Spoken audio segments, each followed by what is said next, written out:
Olá, a paz do Senhor a todos. Aqui quem vos fala é a pastora Lorena e a gente está chegando ao final da nossa série Discípulos, né?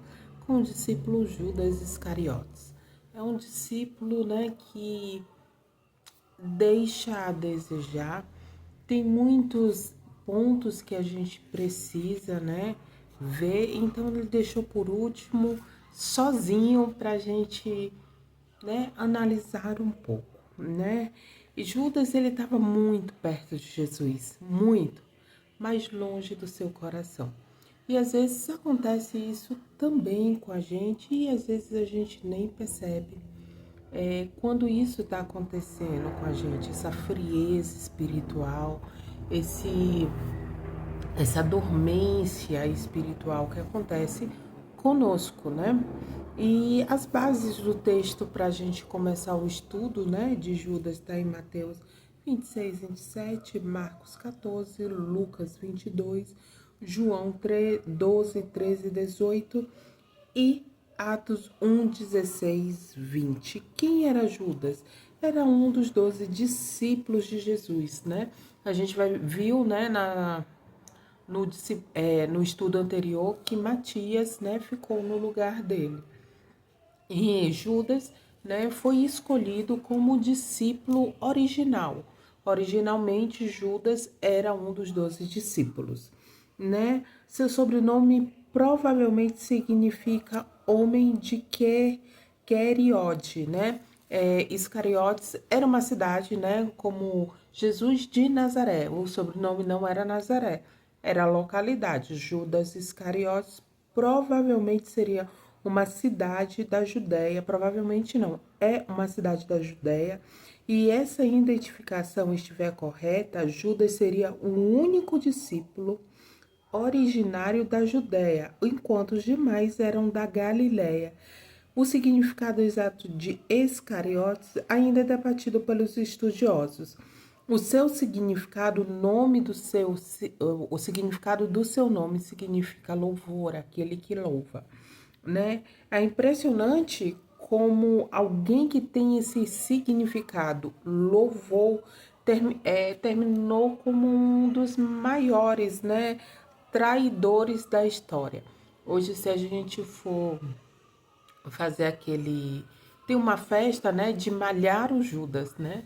Então, hoje, Judas se tornou conhecido não por um discípulo, né, que andou com Jesus, essa questão de aprender com Jesus, mas aquele discípulo que esteve com Jesus, mas ele nunca retirou as suas concepções, né, que ele tinha. A gente vai ver, né, na questão de Simão Zelote, de Mateus, o cobrador de impostos, são discípulos que eles tinham um passado, né? Mas ao andar com Jesus, ele deixa todo esse passado, suas convicções, as suas ideias para trás, né? Deixa essa bagagem toda para trás e inicia, né, esse novo caminho com Jesus. Do mesmo jeito que Jesus chamou todos os 11 discípulos, também chamou Judas. Todos os 11 discípulos, eles escutaram o Sermão do Monte. Todos os 11 discípulos, eles viram a ressurreição de Lázaro. Eles presenciaram prodígios e milagres, a multiplicação do pão, a expulsão de demônios. Receberam autoridade para evangelizar. Mas algo, né, tava meio diferente em Judas. Algo parece que não caminhou junto com Judas, apesar dele entender, né, quem era Jesus, né? Ele vê aqueles prodígios e maravilhas, ele nunca conseguiu entregar, né, o seu coração a Jesus. Lá em João 12, 6, ele vai falar que Judas era o tesoureiro, né, dos discípulos. Ele tomava conta, né, do, das ofertas, né, que ofereciam a Jesus, ao ministério de Jesus. E a gente vai ver também que Judas, ele roubava essas ofertas. E apesar de Judas roubar essas ofertas e de Jesus conhecer esse caráter deturpado de Judas, Jesus nunca condenou ele. Não. E muitas vezes, né, a gente aponta o dedo para o outro, né, esquece que a gente também tem defeitos. Eu não estou aqui encobrindo essa falta de caráter de Judas. Não, eu quero te mostrar o caráter de Jesus. O caráter de Jesus é olhar para Judas e saber que ele roubava, né, e saber que ele tirava aquilo que ele estava administrando, o dinheiro que ele estava administrando, e estava roubando. Jesus nunca apontou. Jesus poderia ter chamado os 11 discípulos, né, e ter feito, né, a denúncia, ter tirado ele do ministério, mas Jesus nunca fez isso.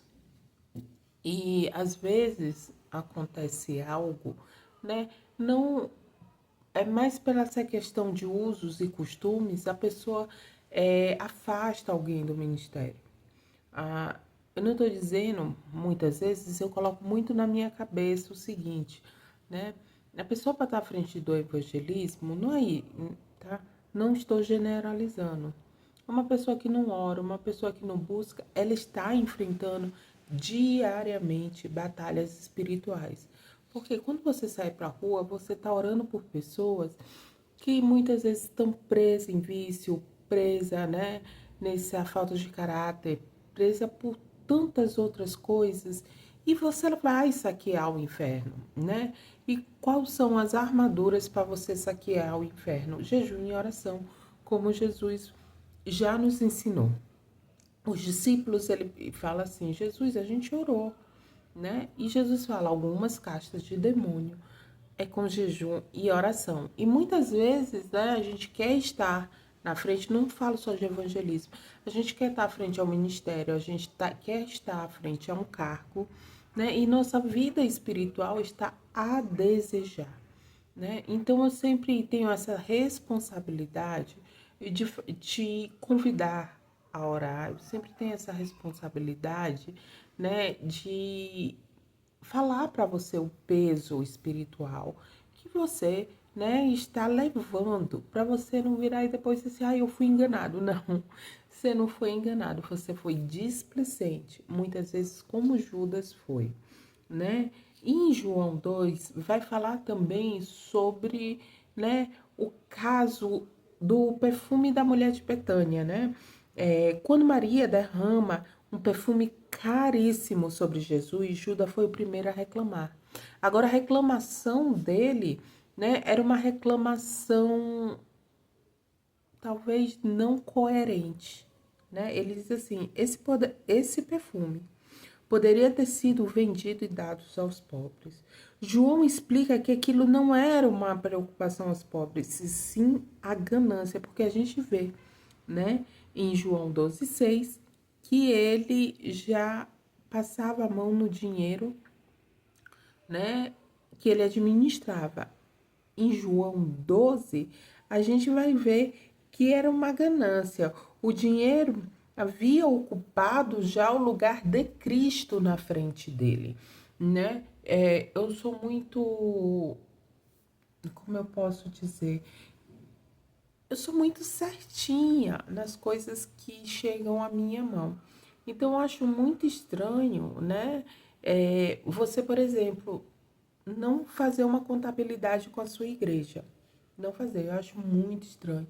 E apesar, né, que, por exemplo, na Bíblia diz que todo obreiro, né, ele é digno do seu salário. Eu entendo isso. Mas eu não entendo, por exemplo, dinheiro que vai para o evangelismo, né? Existem muitas pessoas que são desenganadas sobre essa questão de evangelismo, porque eu já fui em supermercado e a gerente disse assim, olha, a gente já entregou tanta cesta básica, depois a gente descobriu que as cestas básicas eram vendidas, os alimentos eram vendidos. Hoje a gente não entrega mais. A gente já descobriu pessoas que passam na porta pedindo alimento para montar a cesta básica e na verdade não era nada disso. Eles pegavam esse alimento para ser vendidos também. Então hoje as pessoas estão muito desacreditadas sobre essa questão de evangelismo. E por isso eu acho que essa questão é muito importante, você dar uma satisfação para alguém, principalmente que não é da sua igreja, alguém que ainda não conhece Jesus. É muito importante você explicar para aquela pessoa onde está indo aquele dinheiro que ela está investindo. Mas aí muitas pessoas entram na questão assim, deu porque quis, né? Quando você dá um presente, você não pergunta o que a pessoa vai fazer. Sim, eu entendo isso. Mas eu também entendo, né, que a palavra de Deus, Paulo, ele fala que existe crentes que são fracos. Ou seja, aqueles crentes, né, os irmãos que são fracos, a gente tem, né, que por causa dele, a gente muitas vezes, a gente tem que voltar um pouquinho atrás.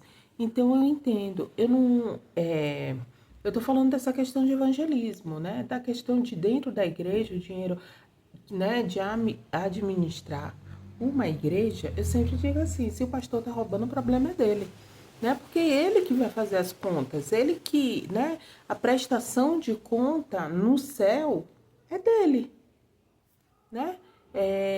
Parece ser uma afirmação muito superficial, mas é verdade. Se a gente parar para questionar, para querer saber o que está acontecendo, o que não está, a gente acaba, né, não focando em Cristo. A gente acaba não focando em Cristo. A gente vai ver que Cristo ele não estava focado em dinheiro. Não estava. Ele não estava preocupado com o que Judas estava fazendo com aquele dinheiro. Ele não estava. Ele estava preocupado em salvar vidas, ele estava preocupado, né, em ensinar, ele estava preocupado em tantas outras coisas. Ele não estava preocupado com o caráter deturpado de Judas. Assim como eu estou falando de eu, pastora Lorena, assim como eu também não posso ficar preocupada, né? Eu coloco muito na minha cabeça, estou numa grande obra e não posso parar. Eu não posso parar pelo caráter deturpado de alguém, né? Essa questão de Judas, que relaciona muito dinheiro, né? A gente vai ver que Judas chega ao ponto da ganância dele, né? Ele vender Jesus. E ele vende Jesus por 30 moedas. E esse era o preço de um escravo. Então a gente vai ver que Judas, ele não entende o valor, né, de alguém, das pessoas. Não entende o valor, né, de um caráter. O que para ele, o que estava importante, né, era essa questão financeira. E se você perguntar muitas vezes, muito de nós trocamos Jesus, né, por uma copa, trocamos Jesus, né, por tantas coisas banais, por ficar assistindo Netflix na televisão. A gente troca Jesus pelo videogame. E se a gente vê, o dia tem 24 horas. Se você tirar 2 horas do seu dia para ir cultuar Jesus, né? Não chega nem a ser 10% do seu dia. E muitas vezes a gente faz. Eu não estou falando daquela pessoa, por exemplo, a minha família chegou bem no domingo, eu não vejo a minha família faz tempo e eles vieram me visitar. Não, não estou falando disso. Eu estou falando da questão da gente trocar Jesus por coisas tão banais. E a gente é o primeiro a apontar o dedo na cara do outro, né? Eu não estou aqui querendo encobrir Judas. Não estou querendo encobrir Judas de maneira nenhuma. Mas também não quero passar para você que Judas é o vilão de toda a história, né? Em Mateus 26, 14, 16, vai falar, Judas procura os sacerdotes, ninguém obriga Judas a fazer isso. Ele toma essa iniciativa e recebe as 30 moedas de prata. Esse valor é exatamente o preço pago por um escravo ferido. Não um escravo, teoricamente, bom, é um escravo ferido, um escravo que não valia nada. Mostra o desprezo com que Jesus foi avaliado. E a gente, eu falo por mim, muitas vezes eu deixava de ir para a igreja por coisas tão banais. Eu sempre digo, aceitei Jesus em 99, mas conheci Jesus em 2013. São coisas totalmente diferentes. Muitas vezes a gente aceita Jesus e a gente vai ver muitas pessoas que vão passar, né, anos e anos levantando a mão: eu aceito Jesus como único Salvador. Sai da igreja, né? Ela faz tudo que ela quer, que a carne dela quer, volta na igreja, aceita Jesus e essa repetição. Mas tem um momento na vida que a gente vai conhecer Jesus. A gente vai ver quem Jesus é sobre a nossa vida. E quando a gente entende quem Jesus é na nossa vida, a gente vai entender o preço que foi pago. A gente vai entender quantas lutas, né, Cristo passa pela nossa vida. Porque muitas vezes quando a gente está no leito do hospital, onde a gente está desacreditado, os médicos já não estão nem mais confiando naquilo que eles estudaram na medicina, Jesus chega e muda toda uma história. Muda toda uma história. E a gente se recupera e esquece, né, da luta que Jesus passou por nós, porque a gente não passou por essa luta sozinha. Jesus passou por nós e muitas vezes a gente esquece, né, de quem é Jesus, porque o nosso amigo, né, porque nosso amigo vai nos deixar careta, porque isso é uma festa. E quando a gente começa a olhar para trás e se lembrar de Jesus, muitas vezes a gente começa, né, não fazer essas concessões. E caminhando, né, a gente vai ver em Lucas 22:3 e João 13:27, exatamente o que a Bíblia diz. Satanás, ele entrou em Judas. E é por isso que eu quero pontuar, né, sobre esse estudo. Judas não era vítima, e Judas também não é o vilão, né? Como a gente, na nossa vida, a gente sempre vai ser vilão de uma história de alguém, como a gente, né, sempre vai falar essa história como vítima. Então a gente precisa ter esse equilíbrio. Judas, né, a gente vai ver que Judas, em João 12, ele já tinha esse caráter deturpado. Ele já tinha. Então, Satanás só precisou, né, dessa brecha para que pudesse agir sobre Judas. A gente vai ver lá em Pedro, né? Pedro, quando ele tenta impedir esse sacrifício, Jesus ele vai falar desse sacrifício, é assim, um versículo após o outro. Pedro dizendo quem era Jesus e logo depois Jesus falando sobre o sacrifício e Pedro tenta impedir e Jesus fala para ele, repreende Pedro e diz assim, Satanás para trás de mim. Então, qual é a diferença de Pedro naquele episódio e Judas nesse episódio? Porque muitas vezes nós sabemos, né? Aquilo que nos afasta de Deus. Nós sabemos a nossa fraqueza de caráter e em vez da gente lutar contra isso, não, a gente alimenta isso. E por isso que Paulo fala que o espírito e a carne, eles militam.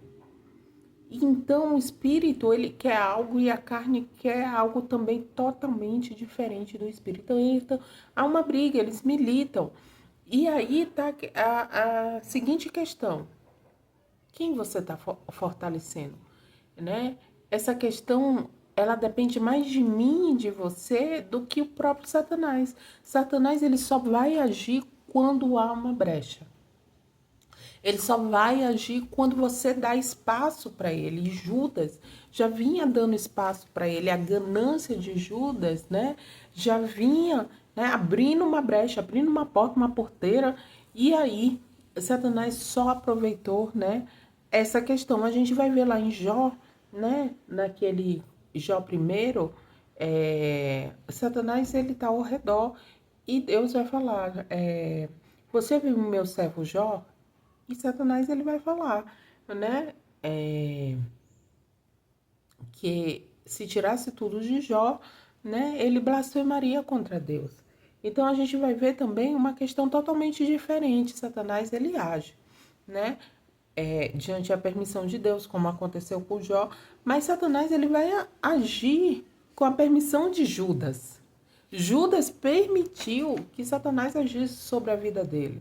Assim, como muitas vezes a gente permite, a gente sabendo que aquela reunião, aquele bolinho que a irmã tá fazendo com café, que ele disse, vou morar para fulano, é só para fofocar da vida de fulano. E a gente abre brecha para isso.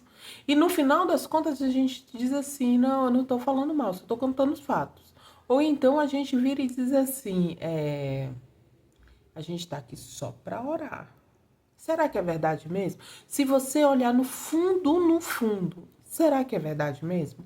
Tudo isso que você está dizendo, será que você está falando a verdade ou você está se enganando? Para poder alimentar, né, essa questão, essa fraqueza de caráter. Só que em fraqueza de caráter, é nessa hora que a gente cai, como aconteceu aqui com Judas. Uma hora a gente cai, né? E em Mateus 26, 48, 50, naquela época, dar um beijo em alguém não era algo como a gente vê aqui hoje, né? Na nossa tradição brasileira. Quando a gente conhece uma pessoa, a gente dá 2 beijinhos e ok. Homem dá um aperto de mão, ele aperta a mão de alguém, ele não dá 2 beijinhos.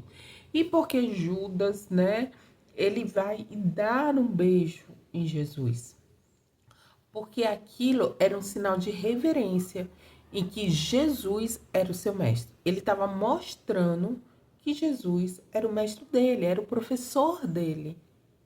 Então, olha, ele sabia quem era Jesus. E é essa hora que eu sempre falo, ninguém venha me falar que não conhece Jesus. A gente conhece Jesus na oração. A gente conhece Jesus com o milagre que ele fez na nossa vida.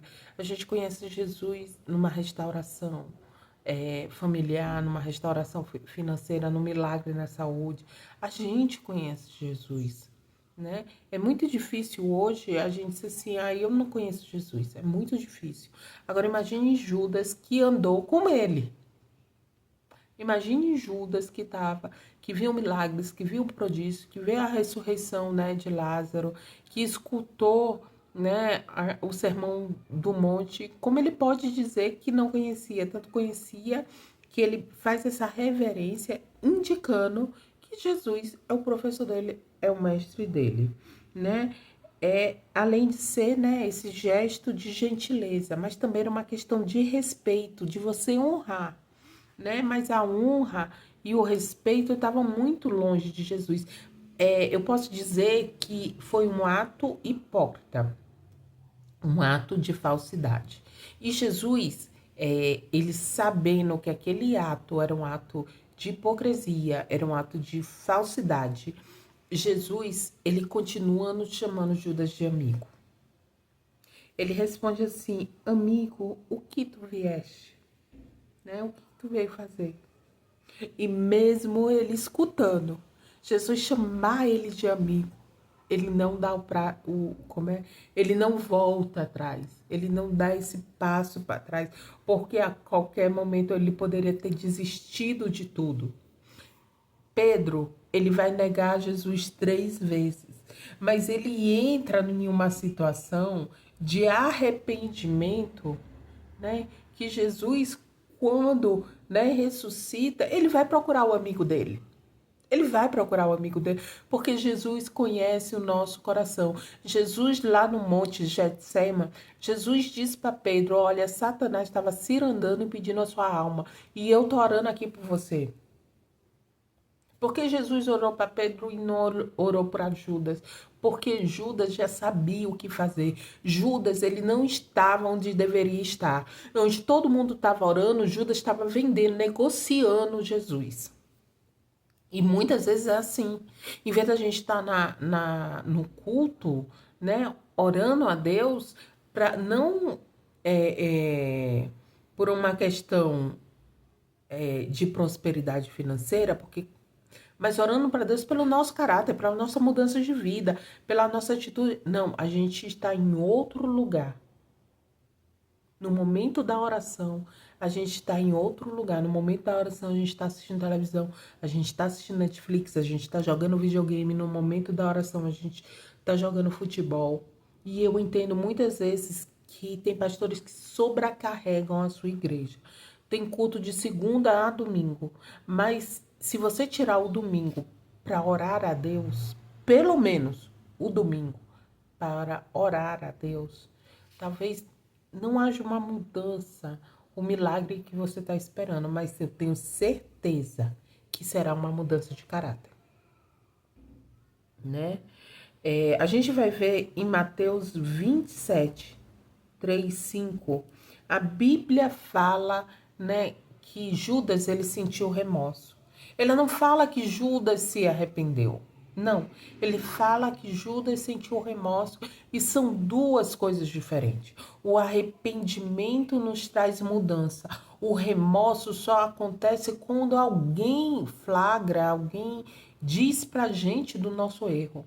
Caso contrário, a gente continua fazendo tudo o que era errado. Tudo que era errado. No remorso a gente chora, no remorso, né? A gente cai em prantos, no remorso a gente fala desse arrependimento, no remorso, mas um mês, 3 meses depois, você tá fazendo a mesma coisa. Você tá fazendo a mesma coisa. E muitas vezes Deus, sutilmente, ele aponta, né? O nosso pecado, aponta onde a gente precisa melhorar. E a gente diz assim, não, não é para mim, é pro outro. A gente fala assim, não, esse profeta tá delirando. A gente tem essa mania, né, de colocar, né, a nossa responsabilidade pro outro. Sempre é o outro que está errando, sempre é o outro que está mentindo, sempre é o outro que está enganando, nunca é a gente. Mas se a gente avaliar bem, né? Porque eu sempre digo que o Espírito Santo, ele trabalha na nossa vida, principalmente quando a gente deita a nossa cabeça no travesseiro. O Espírito Santo fica martelando, martelando, martelando, martelando.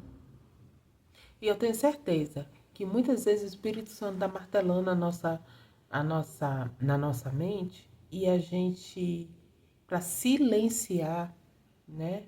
A gente toma o Rivotril. Para silenciar, a gente liga a TV. Para silenciar, a gente coloca uma música. Para silenciar, a gente vem na geladeira e come tudo que está na frente. Para silenciar, a gente faz tantas coisas. E aí a gente reclama da insônia, a gente reclama, ai, eu passo a noite inteirinha virando na cama, parece que eu deito. Então a gente, né, passa a responsabilidade até por uma questão, né, de saúde, né, por uma questão de saúde, porque a gente fica difícil da gente assumir responsabilidades. O nosso caráter é esse, de passar a responsabilidade para o outro. A gente vai ver lá em Adão e Eva, né? Adão, ele não assumindo a sua responsabilidade, Adão sabia que aquele fruto era proibido e ele poderia dizer a qualquer momento para Deus: Senhor, eu errei. Mas ele prefere dizer assim: Senhor, foi a mulher que tu me deste.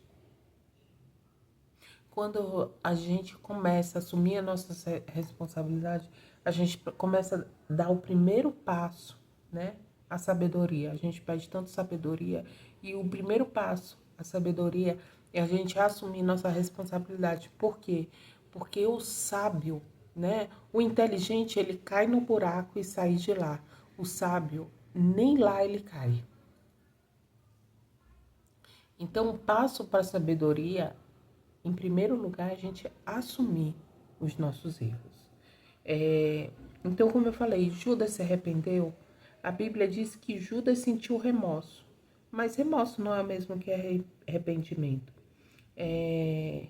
Como eu falei, Pedro pecou, a diferença é que Pedro correu atrás de Jesus, Judas fugiu de Jesus. Um choro que não estava buscando restauração, né? Um choro que já não tinha esperança nenhuma, porque ele sabia que aquilo dali era errado. Ele vendeu o amigo dele. Essa venda custou a vida de Jesus, né? É aquela questão que eu sempre falo assim, o teu amigo. Eu tenho muita dificuldade com essa questão de amigo. Eu sempre digo isso e sempre deixei muito claro. Eu tenho uma dificuldade muito grande de amigos, porque eu não gosto de falar da minha vida, eu não gosto de contar meus projetos, né? Mas, no entanto, todavia, né? Eu não gosto de estar na casa dos outros. Mas se alguém sentar comigo para falar mal de Beltrano, de Cicrano, eu sou a primeira a sair da mesa. Às vezes eu nem falo, eu tô saindo porque. Não, eu simplesmente saio da mesa. E se eu consigo, né, entender que aquela pessoa é minha amiga, muitas vezes eu defendo aquela pessoa na roda. Por quê? Porque eu não me sinto bem de alguém falando, olha minha falta de caráter, né? Alguém tá falando do meu amigo e eu tô sentada escutando, né? Aí eu falo, menina, tu nem sabe. Fulano tava falando mal de ti. E qual foi a parte que tu me defendeu? Então eu tenho muita dificuldade, porque eu espero que o outro faça por mim, né, aquilo que eu faça por ele. Então eu tenho muita dificuldade. E às vezes, muitas vezes, quando eu oro a Deus, eu peço, Senhor, me ensina a ter amigos. Me ensina a ter amigos. Coloca os teus amigos junto, né, do meu caminho. Então, aí a gente vai ver lá, tanto em Atos, né, quanto em João, essa questão que Judas, né, ele se enforca. E a gente vai ver, né, que Judas tropeça e cai né, ele vai falar, são duas versões totalmente diferentes. Mas eu entendo da seguinte forma, Judas, ele sai para se enforcar. Ou a corda, né, quebrou e ele cai, e aí acontece o acidente. O Judas está indo para se enforcar, ele tropeça e há o acidente, né? Mas a Bíblia não deixa claro, né, por essas duas versões, o que realmente aconteceu, né, com Judas. A lição que fica é que a gente precisa realmente entregar nosso coração para Jesus. A gente não consegue andar com Jesus e nosso coração está longe de Jesus. A gente não consegue servir a dois senhores. A gente não consegue, né, ficar em cima do muro, né? A Bíblia fala, né, que Deus vomita, né, o morno. Então a gente não consegue ter, né, essa vida dupla, né? Eu coloco a minha Bíblia escondida para ninguém saber que eu sou, né, cristão. Vou para a igreja, né? E na semana inteira eu sou do mundão. A gente não consegue porque vai ter uma hora, né, que a gente precisa fazer essa escolha. Vai ter uma hora que a carne vai falar mais alto ou o espírito vai falar mais alto. A gente não consegue o tempo inteiro enganar nós mesmos. Eu não estou falando enganar um pastor, eu não estou falando enganar, né, a igreja, estou falando enganar a si mesmo. A gente não consegue ficar tanto tempo enganando a si mesmo, né? Então, eu quero deixar, né, o finalzinho desse estudo sobre os discípulos, essa questão para a gente olhar para si mesmo. A gente não pode nunca esconder os nossos erros de Deus, né? A gente pode esconder do pastor, a gente pode esconder da nossa esposa, do nosso pai, mas de Deus não. De Deus, não. A gente olha bem. Eu quero te convidar, né, nesse estudo a você olhar bem para você mesmo e ver, né, o caminho que você está seguindo, se é o mesmo caminho de Judas ou o mesmo caminho de Pedro, né? Porque nós erramos, nós erramos. A gente é falho, pobre e pecador. Somos. Na hora que a gente dizer que é perfeito, mesmo assim a gente está pecando pela soberba de achar que nós somos perfeitos. Então, esse estudo não é para crucificar Judas, não é para malhar o Judas, mas é para a gente malhar a nossa carne. Esse estudo é para a gente olhar para nós mesmos e ver qual é a mudança que a gente precisa. Eu sempre ouvi a minha pastora, ela falando, ela dizendo assim, se eu pudesse ver a pastora que Cristo quer que eu seja, eu teria vergonha da pastora que eu sou hoje. E essa foi uma frase que ela entrou no meu coração de forma tão profunda que muitas vezes eu olho para mim mesmo, eu tento analisar a mim mesmo e digo assim, gente, como eu tô longe de ser a pastora que Cristo quer que eu seja. Porque eu sei que a minha carne é falha, a minha carne é pobre e a minha carne é pecadora. Mas eu tento todos os dias tentar fazer essa mudança. E você? Quanto está se sacrificando para fazer essa mudança? Quanto? Então eu quero terminar, né, com essa frase que diz assim: Judas caminhou 3 anos ao lado de Jesus, mas nunca se entregou verdadeiramente o seu coração. A proximidade com Cristo transforma apenas aqueles que decidem permanecer nele. Eu vou repetir essa frase para você entender o que estava acontecendo com Judas. Judas caminhou 3 anos com Jesus, mas nunca entregou seu coração verdadeiramente para Jesus. A proximidade com Cristo transforma apenas aqueles que decidem, né? Eu decido permanecer em Cristo. Essa decisão cabe a mim e para você, não cabe ao pastor, não cabe à sua esposa, não cabe aos seus filhos, não cabe aos seus amigos, cabe a você, né? É tempo da gente tirar essa máscara e verdadeiramente decidir aonde está o nosso coração. Aonde está o nosso coração? Servindo a dois senhores? Ou servindo realmente a Cristo? Uma coisa, como eu quero martelar contigo sobre isso. Uma coisa, eu tropecei. Uma coisa aconteceu um incidente, eu caí. E outra coisa é eu viver no pecado. É eu me lambuzar da lama do pecado. Em qualquer momento, mesmo eu na lama do pecado, eu posso me arrepender. Né? Arrepender verdadeiramente e procurar Jesus. Mas não procure Jesus apenas por remorso. Porque alguém está apontando seu pecado, alguém descobriu. Não, procure Jesus verdadeiramente. Então, esse foi um estudo, assim, um pouco complicado de ser feito, porque não adianta a gente espiritualizar tudo e não adianta a gente retirar tudo, né? Retirar nossa responsabilidade e culpar Satanás por tudo. Ah, porque o meu cartão de crédito é dízimo foi Satanás que fez. Ah, eu adulterei, né? Eu traí minha esposa, foi Satanás. Não, muitas vezes a gente já tem essa tendência, como a gente viu lá em Judas. Judas já tinha essa tendência e Satanás só aproveita. Então não adianta a gente espiritualizar tudo, tirar nossa responsabilidade.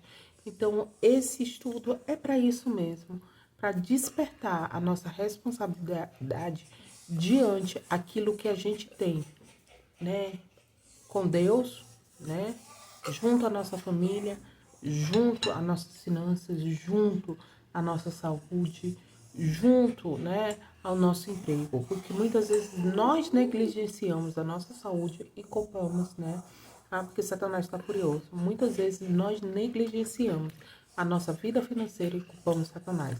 Muitas vezes nós negligenciamos a nossa família e culpamos Satanás. Então eu quero te dar, né, essa abertura, né, abrir os teus olhos para isso. Vamos orar? Senhor, meu Deus, meu Pai, eu te peço nessa hora, né, abre a mente dos teus filhos, abre, né, os seus olhos espirituais. Senhor, meu Pai, porque essa abertura de olhos espirituais faz a gente olhar a nós mesmos e ver até onde estamos indo, o quanto também estamos longe de Ti.